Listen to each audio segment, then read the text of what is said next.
Hey guys, so we do have a Korean news source which is speculating here. It's the news source in South Korea, the country, same country where Samsung is located at. They have published a report here about what they kind of expect the S5 versus the iPhone 6. And I make a ton of videos on both phones, and both are phones that we kind of like looking forward to here. So I mean, it's a publisher. They're called, as I said, I'm not sure if I even said it, but KDB Daewoo Securities. I mean, they might even have some great sources because they live in South Korea, or they are located in South Korea, and Samsung is there. So maybe they know some stuff that that we Europeans and Africans and Asians, Asians, Russians and Americans, like things that we don't know. Maybe they know because they are like closer. They maybe do have some in nice sources. So they're comparing it here about what they expect. So S5 versus iPhone 6. I'm gonna go over the specs. So the processor here on the S5, we are speculating on a dual variant of processor, one with 2.5 GHz Snapdragon 805. That would be a step up from the S4 from last year. Had a Snapdragon 600, and then also got a Galaxy S4 Plus 800 variant that's available, and the Galaxy Note 3 also has Snapdragon 800, but this is a newer variant, 805, higher clocked as well, 2.5 GHz, and then a second processor there, clocked at 2 GHz octa-core and Exynos variant. That would probably be a variant that will launch maybe in Asia, and then we'll probably get the Snapdragon 1 like international, like we got with S4 from last year, versus the Apple A8 64-bit processor. Oh yeah, and this is the interesting thing. Like, if Samsung pulls off their own Exynos stuff, their processor, they're probably also going to do it 64-bit, but that probably is not going to be the main device. So majority of people is probably not going to have the 64-bit variant of the S5.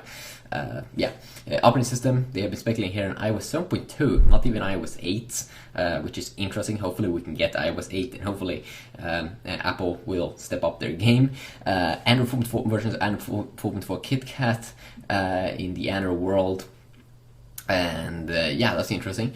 From a 2-inch to 5.25-inch AMOLED display on the Zombie Boy versus a 4.7, 4.8-inch and a plus a 5.5-inch Retina display on the iPhone 6 that might come in different variants with different names.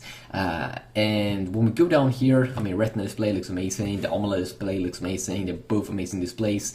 When we go down here, we can see also that especially in like a 2K resolution display that we've been hearing a ton now, 2560 x 1440 resolution versus 1080p resolution here on an iPhone. That would be pretty epic to step up that, and then step up the game here with the 72 x 1280 resolution IGSO display ProLED technology. RAM here very high on both, 3 GB RAM on the S5, 2 GB RAM here on the iPhone, and storage, a ton of variants here available. They might be speculating in a 128 GB iPhone, which is pretty nice, and 128 GB S5, which is also pretty epic. 4G of course on both phones here. 3.2 megapixel front-facing camera, and they're still speculating that Apple will upgrade the camera to like 30 megapixel, and I'm pretty sure also they won't do that. It kind of feels like they don't need that because people are not really complaining that much about it. But Android world, 60 megapixel camera here sounds pretty legit. 3200 milliamp rumors here on the S5, and we know that's super possible. 1800 milliamp, which is definitely higher than oh wait a sec guys, that's my iMac. Yeah, that's my iMac, and you hear the fan there.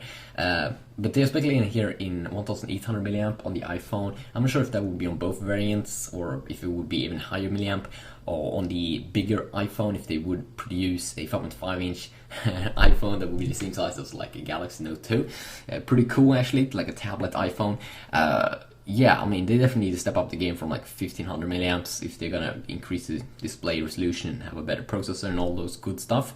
And when we go down here, we can see kind of like what they're speculating in terms of release dates. The S5 here, first quarter of 2014 to second quarter of 2014. We're probably gonna see it here very close to at the end here, first quarter of 2014. And the iPhone, we've been hearing rumors about even getting it at the WWDC this summer, but I don't really think that would be freaking epic if we did see that, but I don't think they're gonna do that, so I'm gonna call it like September timeframe. So yeah, just quickly a video talking about it. Hopefully you did enjoy. And which one would be your favorite phone? Of course, these pictures are speculations, and it's probably not even gonna look close to this, but it's still fun to have, you know, play around a little bit. So yeah, quick video. Peace out.